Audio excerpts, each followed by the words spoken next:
Welcome to step 5, how to present inside your event space. So if you are looking to present inside your event space, I'm going to get started and show you how you can actually make the most of this and expand your outreach by broadcasting.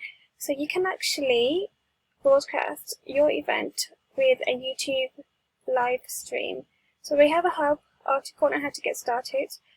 But I'm also going to run you through this. So click here, connect to YouTube Live, and all you do is follow the steps right here.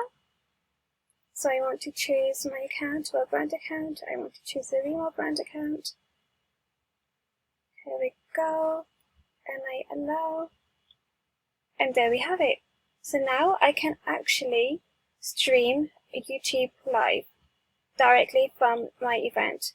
And this doesn't include the networking space, but it includes the presentation mode. And that's what I'll be covering today, is how to present inside your remote event space. So let's say if you've added your YouTube Live and you now want to remove this link, you can also click here, disconnect. If you don't want to remove this, just click on Save Changes and go ahead. And now we are going to enter the event space. Click Enter.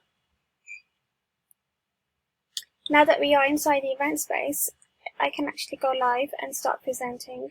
So to present, all you do is hover over to the bottom of the page where it says present, and it also says start presentation. So I'm going to start the presentation. I can share my event on YouTube Live. So this gives you the option there. So tick yes if you are looking to stream your event on YouTube Live. You can start the broadcast in 30 seconds or start now. I will start now.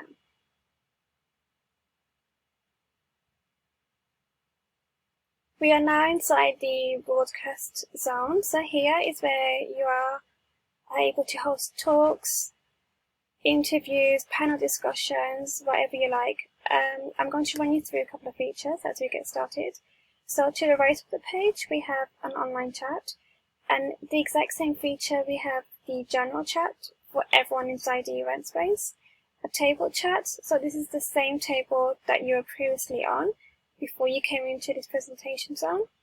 We also can host a private chat with attendees right here. Here we have a list of participants, so you see host Mefish, attendee Ashwin. If I want to add Ashwin as a speaker, let's say he couldn't find his speaker invitation link, and he's not so sure how to join the event as a speaker. So here he is as an attendee. All I do is make him a speaker. Do I want to give him broadcasting permission? Yes. And now Ashwin is allowed to do broadcast, and Ashwin will magically appear right next to me here on the screen. There we go. Hey. Hello. So now Ashwin is a speaker. If you're looking to connect with speakers or other attendees throughout your event, in the list of participants, attendees, speakers, hosts, all you do is hover on the profile on the LinkedIn icon here, and you get a little pop-up box, and here I can connect with Ashwin or book a meeting. This is amazing because if you are looking to connect with a speaker or a host during your event or for your attendees, it's useful for them to know that they can easily do that during your live presentation mode. So here we go. I can click LinkedIn and connect with Ashwin on LinkedIn or book a consultation or meeting with Ashwin. I can also message Ashwin right here in the online chat. Now, if I want to remove Ashwin as a speaker, all you do is hover on this icon here and make Ashwin as an attendee. So Ashwin can no longer be a broadcaster in his presentation mode. And here we have a Q&A, and here we can post questions and actually invite other attendees or people in your audience to actually vote on questions. Do you want to post a question, Ashwin? Here we go, how to deal with the coronavirus. So if you want to vote this question, hover to the top and here goes vote.